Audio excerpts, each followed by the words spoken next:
Vamos ouvir a palavra de Deus. Eu quero convidar os amados irmãos a lermos juntos a palavra de Deus enquanto estão preparando aí os...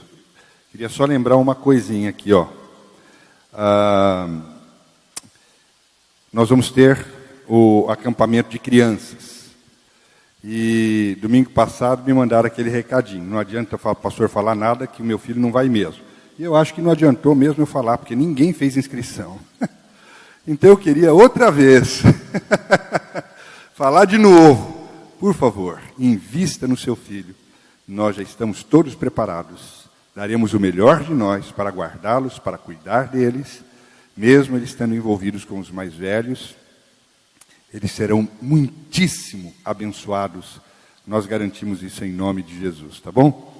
Que o Espírito Santo convença você, que não sejam as minhas palavras, mas as dele, para que você mande o seu filhinho e faça a sua inscrição quanto antes para esse acampamento. Obrigado. Eu quero convidar os irmãos para lermos juntos, inicialmente, o texto básico da nossa reflexão. Eu acho que eu vou ficar meio de lado. Será que atrapalha a projeção, Wagner, se eu ficar, para poder... Hã? Pode ser? Tá. Aqui, ó. Legal? Eu vou dar uma de presbiteriano. Porque Calvino só pregava de lado. Mas é para facilitar aqui para os irmãos. Gênesis 12, de 1 a 3.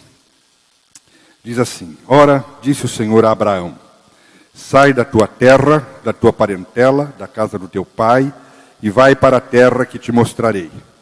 De ti farei uma grande nação, e te abençoarei, e te engrandecerei o nome. Sê tu uma bênção, em ti serão benditas todas as famílias da terra. Agora Mateus capítulo 5, verso 14 e 16. Vós sois a luz do mundo. Assim brilhe também a vossa luz diante dos homens, para que vejam as vossas boas obras e glorifiquem a vosso Pai que está nos céus. 1 Coríntios 3, 9. Porque de Deus somos cooperadores, lavoura de Deus, edifício de Deus sois vós. Vamos orar. Amado Espírito Santo, muitíssimo obrigado por tudo aquilo que o Senhor já tem nos dado nesse dia, nessa noite especial, nesse encontro, e porque nós temos a certeza absoluta de que o Senhor nos toma para Ti e graciosamente nos libera os olhos, tira as escamas dos nossos olhos, para que vejamos a Tua palavra com a Tua revelação, com a Tua iluminação, e para que esta palavra que salta para os nossos corações encontre guarida no mais profundo ser das nossas vidas, venha para a nossa mente, mas desça ao coração e entre no nosso sangue, para que nós possamos ser e viver exatamente como o Senhor espera que a Tua igreja o faça. Que a Tua graça, o Teu poder seja liberado sobre nós nessa noite para isso, e que nós possamos responder a esta mensagem para a glória do Teu nome com a nossa própria vida em adoração. Amém. Eu estava conversando com a Vilma outro dia e ela me perguntou sobre o tema da mensagem que eu tinha pregado, a última, para dar o título lá para a aplicação da mensagem nas células. Aliás, eu quero convidar, encorajar você que ainda não está em célula, que você procure uma célula, que você esteja em célula. Esse ano que toda a igreja esteja envolvida em célula, porque aqui nós recebemos a palavra, nós recebemos a mensagem, mas aqui nós não temos a condição dessa dinâmica de discutirmos, de pensarmos o texto, e fazemos perguntas, mas na célula, esse texto, ele está descendo as células para que ele seja uma aplicação prática de tudo aquilo que você ouviu, você possa discutir, os nossos líderes estão preparados para isso, para que vocês possam ver como é que isso viabiliza essa experiência e esse desafio de Cristo na sua vida. Então isso acontece nas células, não perca esta oportunidade. E a Vilma estava me perguntando então, se era igreja solidária ou se era igreja em missão. E eu respondi, sabe que eu não sei? Eu já não sei. De verdade, porque eu estou tentando acabar um assunto. Eu estou tentando acabar um assunto para começar outro. Mas agora, eu já não sei, porque está tudo muito misturado na minha cabeça. Então, são as duas coisas. São as duas coisas. Porque o tema ele é riquíssimo, ele é vastíssimo. A verdade é que falar sobre igreja é falar da igreja em missão.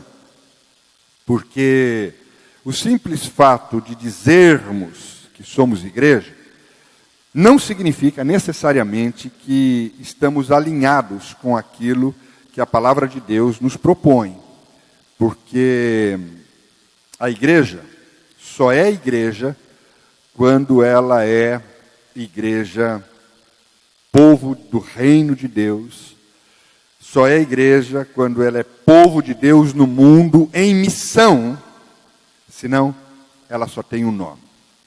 Então nós estamos aqui buscando essa adequação e buscando a nossa identidade para que nós possamos ser reconhecidos pelos céus como igreja autêntica de Deus. E o primeiro aspecto da nossa missão é a solidariedade. É sermos solidários. O que envolve muitas atitudes, diga-se de passagem. Então, uma coisa está completamente associada à outra, uma coisa está totalmente ligada à outra. Igreja em missão começa pela solidariedade. Então, são as duas coisas. Bom, nós vimos que Deus tem uma palavra só. E a palavra de Deus é missionária. Ele não tem outra palavra. Todo encontro de Deus com o homem é um encontro para um chamado missionário. Não é encontro para conversar eventualidades. Todo encontro é um encontro para uma chamada missionária. Se você tiver ou teve um encontro com Deus, então você recebeu uma missão. E é o que a gente está conversando aqui. E nós vimos que isso acontece desde o início da criação. Então, se você se lembra, o primeiro chamado de Deus, a primeira convocação foi ao casal Adão, e foi um chamado à sustentabilidade do planeta. Foi a primeira missão que Deus outorgou e deu, e ele o fez ao casal Adão. O segundo chamado foi o de Abraão, é um chamado à sustentabilidade da humanidade. É um chamado humanitário. Em ti serão benditas todas as famílias da terra.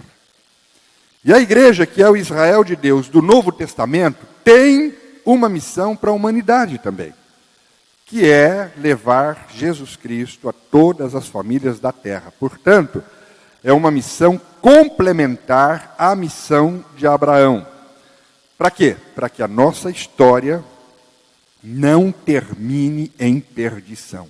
Olha que coisa extraordinária isso. A igreja tem a missão de levar Jesus Cristo às famílias da terra, para que a história não termine em perdição. Então a gente fez aí um trocadilho, na última vez que estivemos juntos, dizendo que Israel tem uma missão na história a favor da humanidade, e a igreja tem uma missão na humanidade a favor da história. E ambas são recompensadas por Deus pelos serviços prestados. As recompensas de Israel foram recompensas terreais e continuam sendo recompensas terreais. E as recompensas da igreja são recompensas terreais e eternas. Mas todos centrados na missão de Abraão, que é a missão de salvar a humanidade. Por isso, espera-se que a igreja ela seja solidária, que ela seja a única a lutar pela humanidade com absoluta dedicação. Nós somos chamados a levar a bênção a todas as famílias da terra. E um dos cuidados que a gente tem de tomar nesse processo é o de não deixar a missão se amesquinhar. A missão se torna mesquinha quando ela passa a lutar, quando a igreja passa a lutar por uma denominação. Quando ela passa a lutar por uma ideologia. Quando ela passa a lutar por uma teologia. Ou quando ela começa a lutar pela comunidade particular. Então, seja denominação, seja ideologia, seja teologia, seja comunidade, se isso é particular, isso torna a missão mesquinha. Mas quando a missão é missão de Deus, então a igreja luta pela humanidade. Leva Jesus Cristo para que a humanidade seja resgatada por Ele. Leva luz em meio às trevas, porque sem luz de Jesus Cristo, os homens acabam privilegiando a escravidão. Então a palavra de Deus é sempre missionária. E tanto Abraão, como Israel, como a igreja, ganham essa missão humanitária. Quando o Senhor deu a Abraão uma missão, Abraão não tinha ideia do que Deus estava falando. Mas ele passou a ter uma noção de humanidade. E ele ganhou uma consciência extraordinária de que Deus ama a todas as famílias da terra. Como é que é isso? Imagina que agora Abraão vai ter de olhar para os egípcios. Antes ele olhava para si só, ele olhava para a sua família, ele olhava para a sua tribo, mas agora ele tem um encontro com Deus, recebe a missão, e ele ganha essa nova dimensão, e agora ele tem de olhar para os egípcios, ele vai ter de olhar para os etíopes, ele vai ter de olhar para os heteus, ele vai ter de olhar para os hititas, ele vai ter de olhar para todos os outros povos com uma nova perspectiva. Vai ter de olhar dizendo, essa gente toda faz parte das famílias da terra que Deus quer abençoar. E eu vou abençoá-los. Já pensou o tamanho dessa missão? Já pensou o desafio que essa missão trouxe para aquele homem? Olhando para todos os povos e dizendo, eu tenho a missão de abençoar todas as famílias da terra. E essa é a missão da igreja. Essa é a missão da igreja. Essa gente toda que eu enxergo, ela faz parte das famílias que estão na terra. É a humanidade. E nós vamos abençoá-los. Nós temos uma única incumbência: abençoá-los. Por isso, nós não podemos fechar os olhos para a humanidade. E nós não podemos desistir da humanidade. E é essa visão, é essa perspectiva que nos dá a dimensão da chegada de Jesus Cristo e o seu reino à terra. Que nós nem sempre nos damos conta. Mas isso fica claro lá na profecia de Isaías. Isaías 61, capítulo 1. Isaías aponta na sua fala para o Messias esperado. E ele diz que nós saberíamos quem ele seria, porque ele viria em missão e nos daria a sua missão.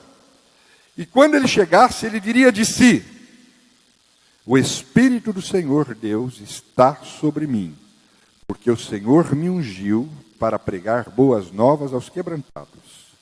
Enviou-me a curar os quebrantados de coração, a proclamar libertação aos cativos, e a pôr em liberdade os algemados, e a pregoar o ano aceitável do Senhor e o dia da vingança do nosso Deus, a consolar todos os que choram, e a pôr sobre os que em Sião estão de luto uma coroa, em vez de cinzas, óleo de alegria, em vez de pranto, óleo de alegria em vez de pranto, e vestes de louvor em vez de espírito angustiado, a fim de que se chamem carvalho de justiça, plantados pelo Senhor para a sua glória. Isaías estava falando do Messias, mas não só do Messias, porque ele apontava também para a noiva, ele apontava para a igreja. Isaías estava anunciando que a noiva estaria absolutamente engajada na missão do noivo, que é a missão de salvação, que é a missão de libertação, que é a missão de cura, que é a missão de restauração, a missão de reconciliação. Deus tem uma palavra missionária sempre, porque Deus só fala missiologicamente falando. Toda vez que Deus se encontra com homens, com mulheres, com nações, com seres humanos, Ele tem para eles uma missão.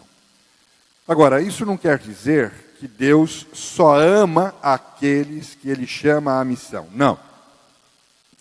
Ele ama todo mundo. Qual é o texto básico que fundamenta isso? João 3,16, que você sabe muito bem.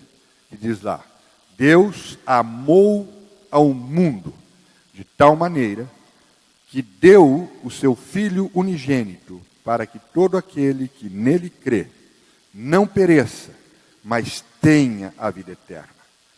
Porquanto Deus enviou o seu Filho ao mundo, não para que julgasse o mundo, mas para que o mundo fosse salvo por ele.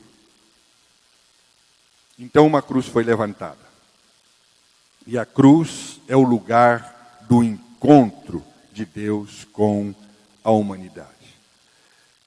Eu me impressiono muito e gosto muito do efeito pedagógico da cruz. Aqueles dois braços de madeira, um horizontal, como que indicando braços abertos. E de fato Cristo morreu nela de braços abertos. Porque Jesus viu o outro como alguém, um próximo que lhe era próximo. De modo que a cruz, ela encontra a todos nós de braços abertos. E ela não pergunta quem é.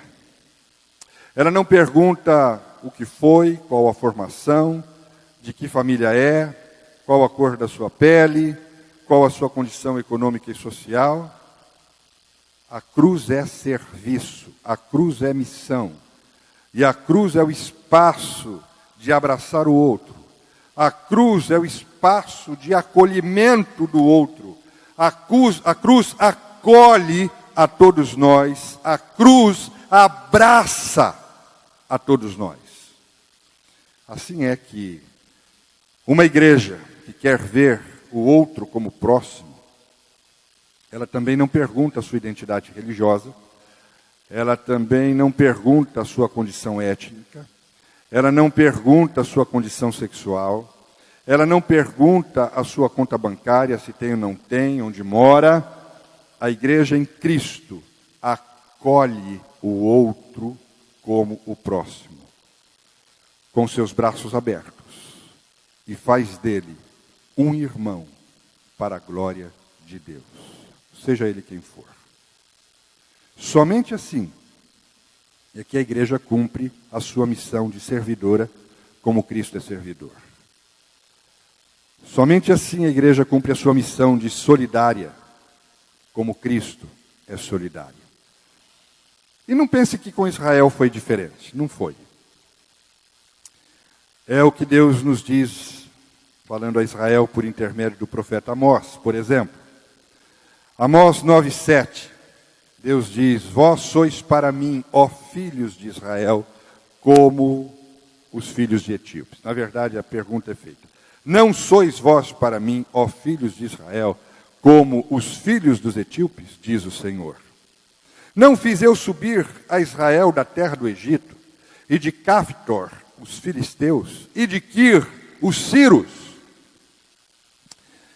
Esse é um episódio interessante, em que o profeta Amós vai a Deus e ele vai dizendo, olha, está difícil trabalhar com o seu povo, porque eles estão pecando, e eles estão dizendo que o Senhor não vai fazer nada contra eles, porque o Senhor os ama indistintamente. Então eu já não sei mais o que dizer para eles, para que eles se desviem do mal. E aí Deus diz para Amós uma coisa forte. Ele diz, não é porque eu os amo que eles podem viver de qualquer jeito. Não. Verso 8. Ele diz, eis que os olhos do Senhor Deus estão contra este reino pecador, e eu os destruirei de sobre a face da terra, mas não destruirei de todo a casa de Jacó, diz o Senhor. E eu gosto muito de assistir os filmes do Holocausto. Eu choro, eu fico ali olhando, pasmo, aquela loucura toda, aquelas mortes. Mas não há como a gente olhar tudo aquilo e a gente não ser remetido à palavra de Deus e não se lembrar do que Deus disse na sua palavra. Eu destruirei de sobre a face da terra este povo. Não serão todos. Eu conservarei um remanescente, mas eu o destruirei. E eu fico pensando na palavra de Deus, que Deus é o justo juiz. E ele diz que dele ninguém zomba. E horrível coisa é cair nas mãos do Deus vivo. É um Deus extremo em misericórdia e graça, mas é um Deus que não suporta o abuso dos homens, a sua arrogância e a sua displicência na forma de viver e de se relacionar com Ele. E aquele povo foi longe demais. Aquele povo endureceu seu coração, se desviou dos caminhos do Senhor. Aquele povo pensou que podia brincar com Deus. E aquele povo, além dos seus limites, um dia, diante do Filho prometido, ele brada, crucifica-o, crucifica-o. E Pilatos tenta argumentar dizendo, mas ele é justo. E eles dizem, então faça o sangue desse justo cair sobre nós e sobre os nossos filhos. E aí quando você olha para a história, para o século XX, tantos anos passados, uma nação sendo dizimada, 6 milhões de judeus não foram mortos, foram exterminados. E você olha para uma nação espalhada. E você diz, Deus não é alguém com quem se brinque. Mas ele diz, não é de todo. De forma que ele sustenta um remanescente. E esse remanescente está lá. Abençoadíssimo, porque Deus disse que abençoaria.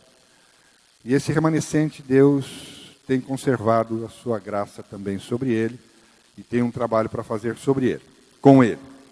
Mas, voltando ao texto, antes de Deus dizer o que disse, ele fala para Amós, vai lá e diz para que eles não se achem não.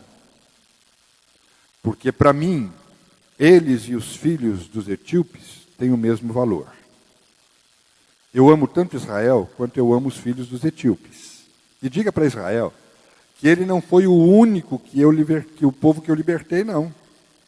Eu libertei os filisteus. E eu trouxe os filisteus de Caftor para onde eles estão. Eu libertei os sírios. Eu trouxe os sírios de Quir para onde eles estão. Então Israel não é a única nação a quem eu amei e libertei.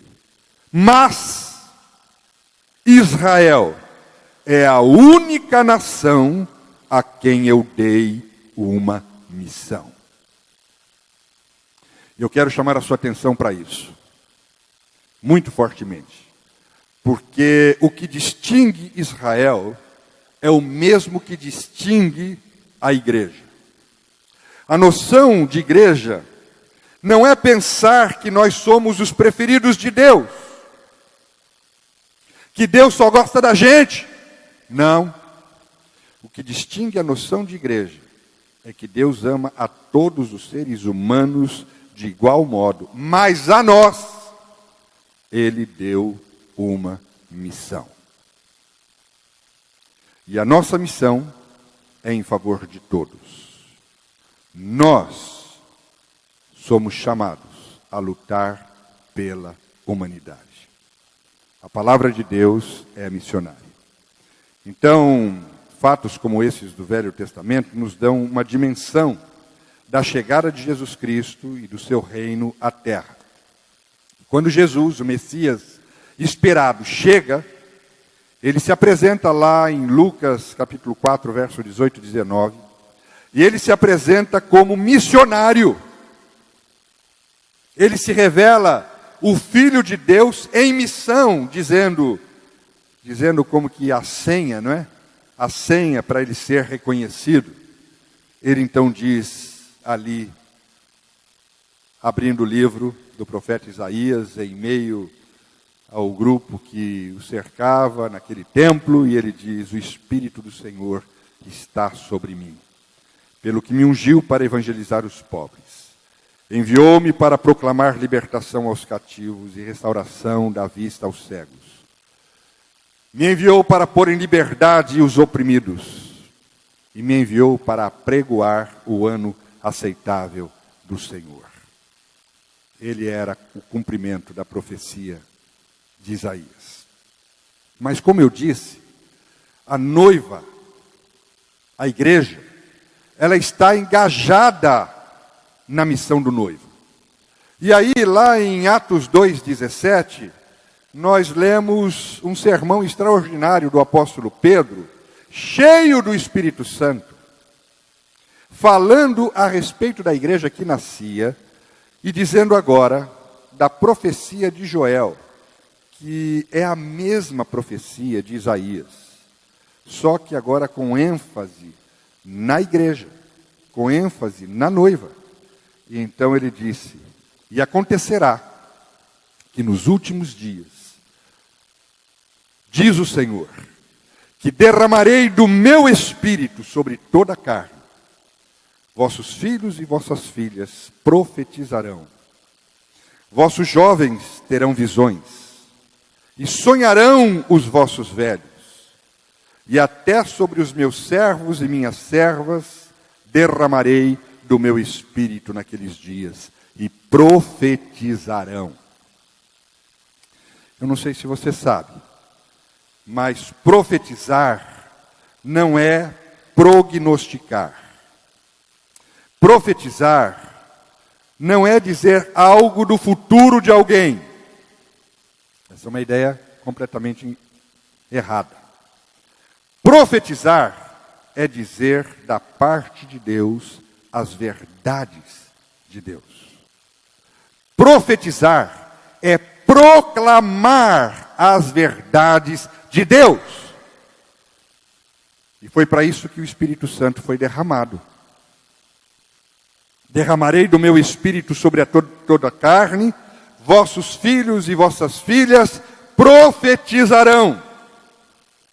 Nossos filhos e nossas filhas, que antes eram um poço de problema, agora, cheios do Espírito de Deus, eles farão a diferença na sociedade.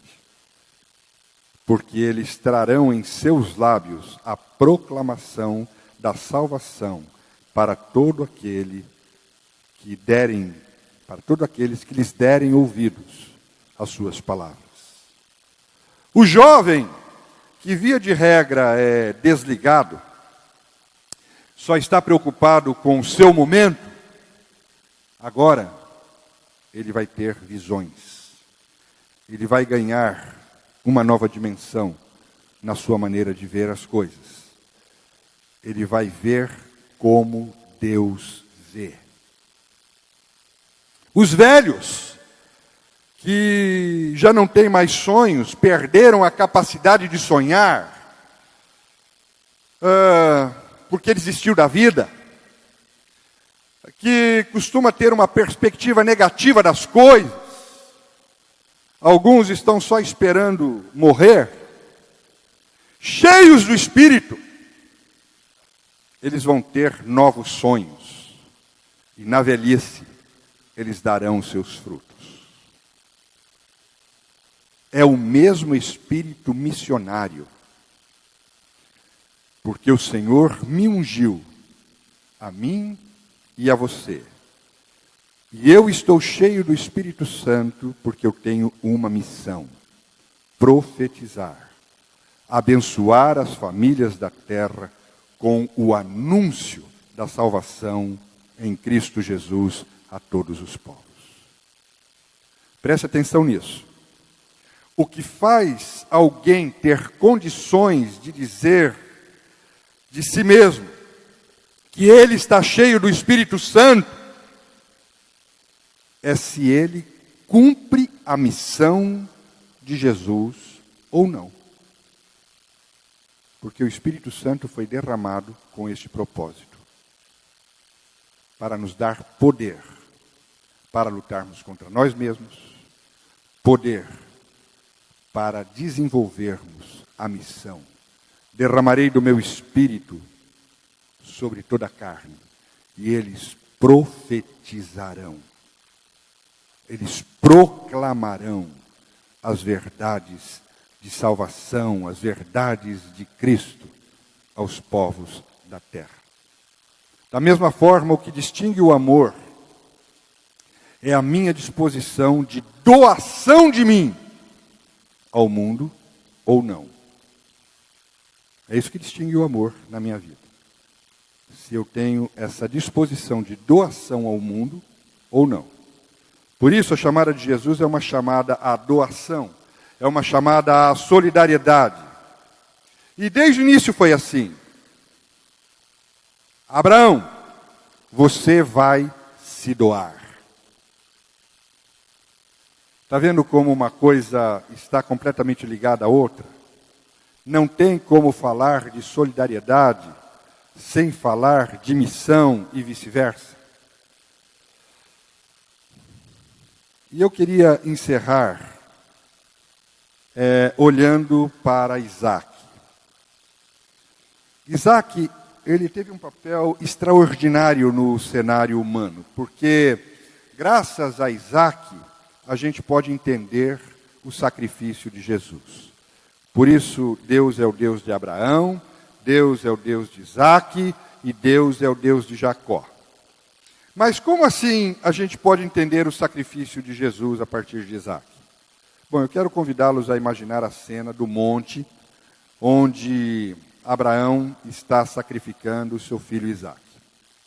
E aí você vê aquele homem idoso, centenário, porque lá em Gênesis 21:5 nós somos informados de que tinha Abraão 100 anos quando lhe nasceu Isaac, seu filho. Então você está diante de um homem muito velho e com ele aquele jovem entre 15 e 17 anos. E você vê aquele jovem, ele está amarrado, ele está sobre o altar, e que o velho está com um cutelo na mão.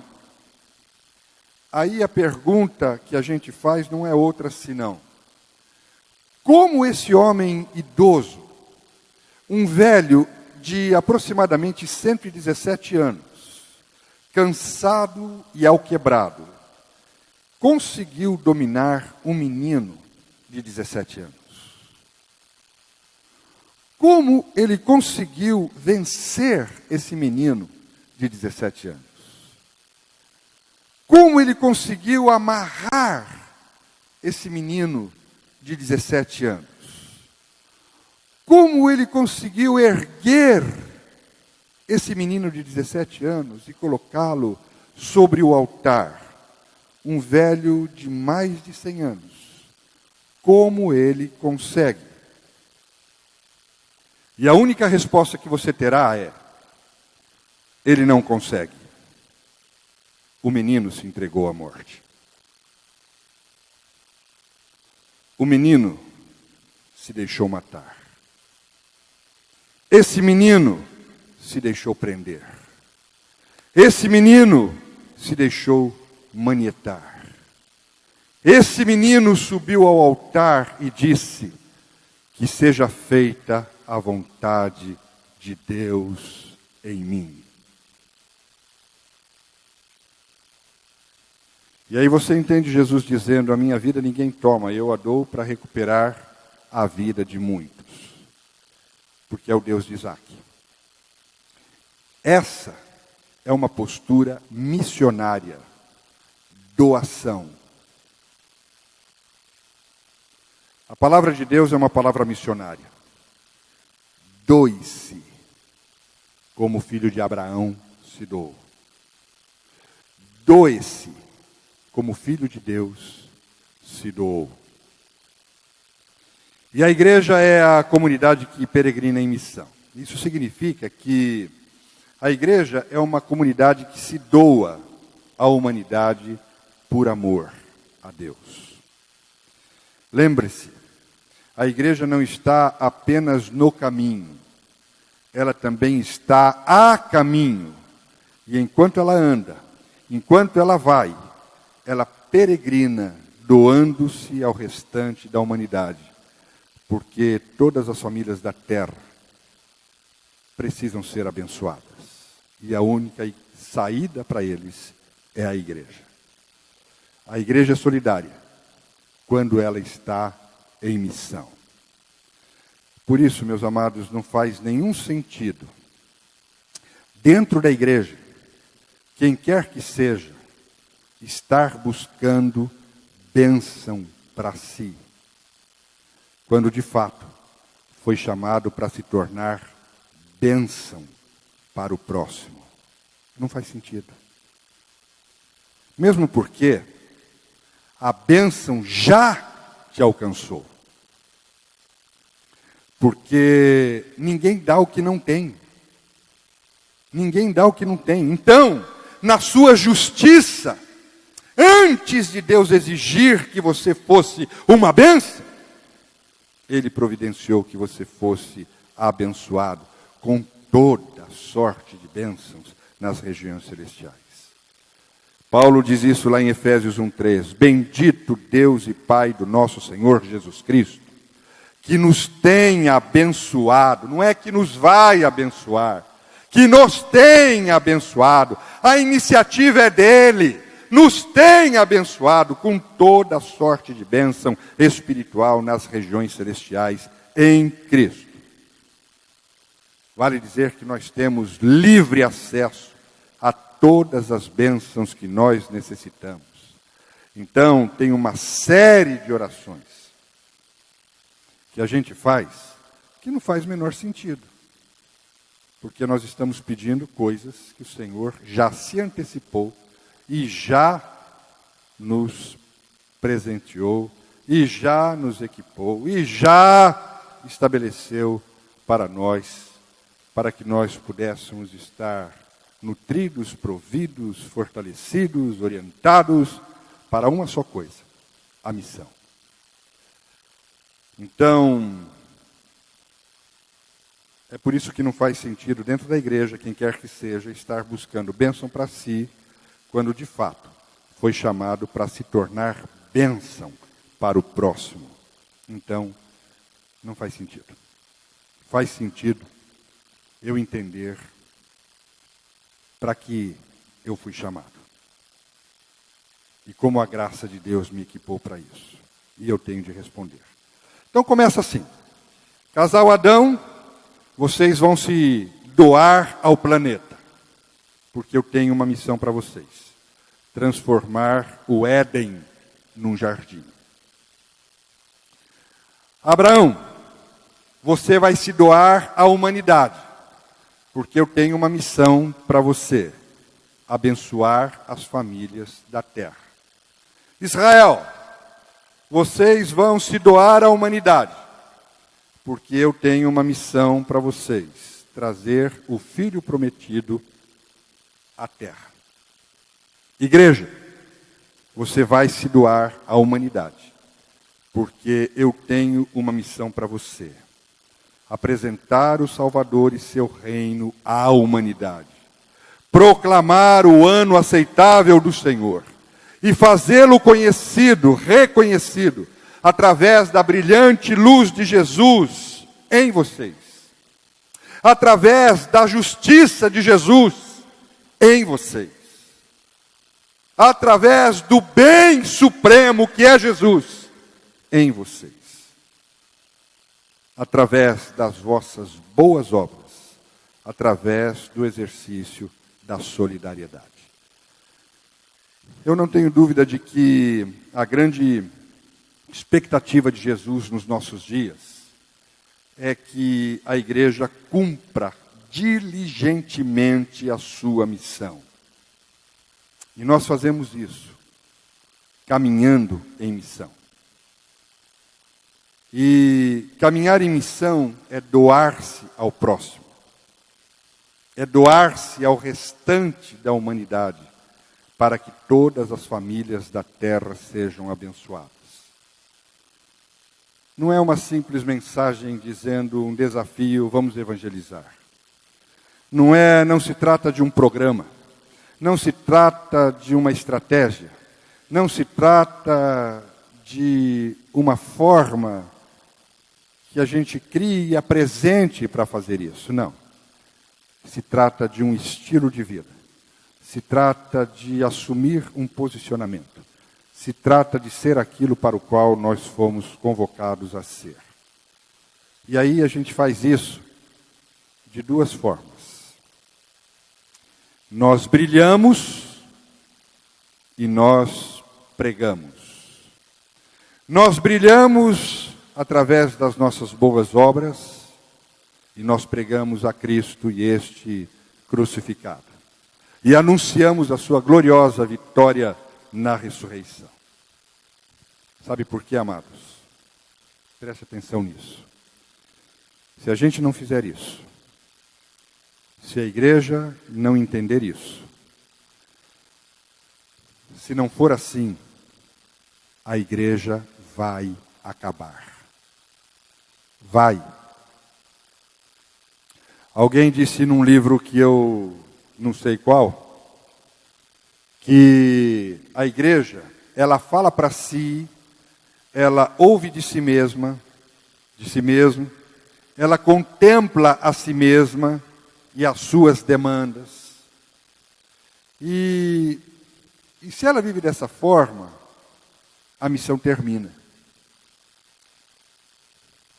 Porque a igreja fica fechada em si, a igreja fica enclausurada nas suas paredes, a igreja fica ensimesmada, né? Já é em si mesmo. E se a missão termina, então a igreja morre. Por quê?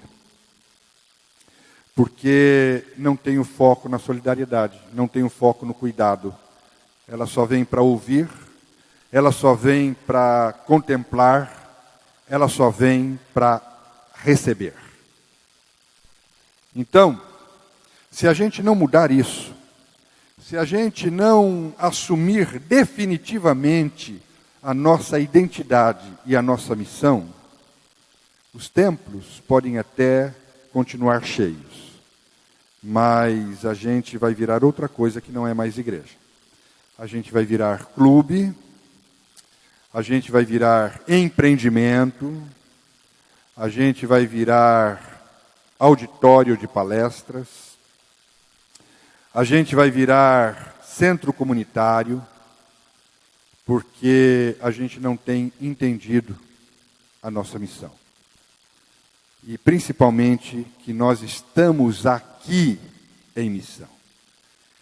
E quando a gente não tem essa compreensão, a gente acaba achando que o final da missão de Jesus somos nós mesmos. Se eu já fui alcançado, tá bom. Jesus já cumpriu o seu papel. Quando, na verdade, eu e você somos agentes, cooperadores de Deus. Cooperadores do que Deus ainda está fazendo pela humanidade. O apóstolo Paulo disse à igreja em 1 Coríntios 3:9, porque de Deus somos cooperadores. Cooperadores no quê? Na sua missão. Qual é a missão de Cristo? Salvação da humanidade. Missão de redenção. Livingstone dizia, Deus teve um único filho e fez dele um missionário. Por isso é que a igreja é o corpo de Cristo. Hoje, Cristo continua entre nós como o Cordeiro de Deus que tira o pecado do mundo, mas ele não está mais aqui em corpo. Nós somos o seu corpo. Nós somos a agência missionária. Nós somos a agência por meio da qual a redenção de Cristo é levada a todas as famílias da terra. E a gente faz isso através do nosso brilho e da nossa proclamação. Simples assim, para que a história não acabe em perdição. Para que a própria igreja viva e não morra. Que Deus nos abençoe e nos leve a esse entendimento. Que Deus nos leve a essa doação, a Ele e à humanidade.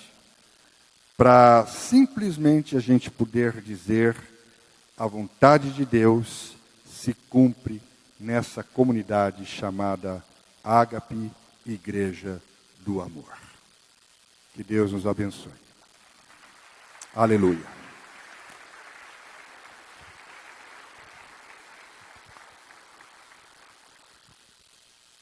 Curve a sua cabeça e vamos nos oferecer a Jesus. Que a sua resposta seja uma só. Eis-me aqui, Senhor. Envia-me a mim. Que eu tenha essa consciência. Que não haja uma pessoa sequer que cruze o meu caminho, que não me incomode na minha missão. Que não me faça me movimentar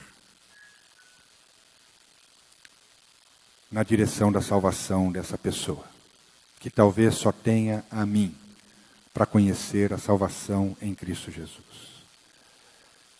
Vamos pedir perdão. Jesus, nos perdoe pela nossa criancice.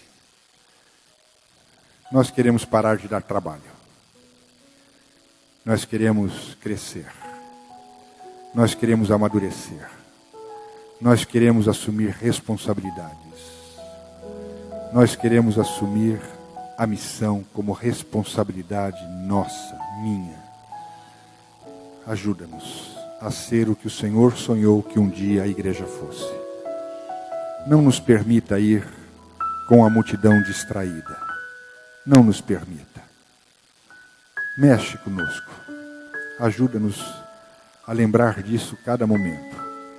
E em cada oportunidade que tivermos, que nós tenhamos o teu poder para vencermos a nós mesmos, para que nós possamos vencer qualquer adversidade, e que nós possamos furar qualquer cerco e brilhar, e juntamente com o brilho, a gente proclamar, e sermos coerentes com a nossa proclamação, fazendo com que o nosso brilho seja mais forte, fale mais alto do que aquilo que estamos dizendo. Que assim seja para a glória do teu nome. É tudo o que queremos, em linha contigo. Mantenha-nos assim, em linha contigo. No nome de Jesus. Amém.